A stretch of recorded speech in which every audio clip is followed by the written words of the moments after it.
Welcome back to eCreativeAid. You'll love Turkish coffee when you add this ingredient to it. So let's start with our recipe. First, we need 2 cups of water. This coffee is enough for 2 people. Then add 2 teaspoons of Turkish coffee to the cold water.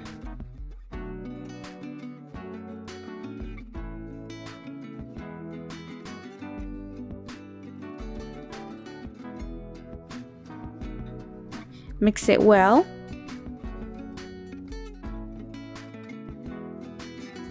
When it's about to start boiling, add 2 pieces of chocolate.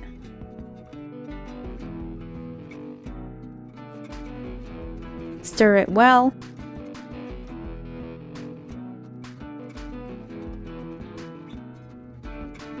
And when it boils, keep it away from the heat.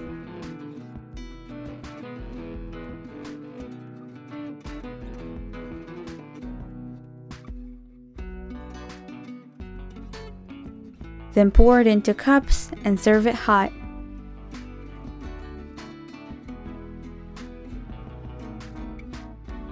And this is it. Thank you for watching. And if you liked the video, don't forget to give it a thumbs up and subscribe for more videos.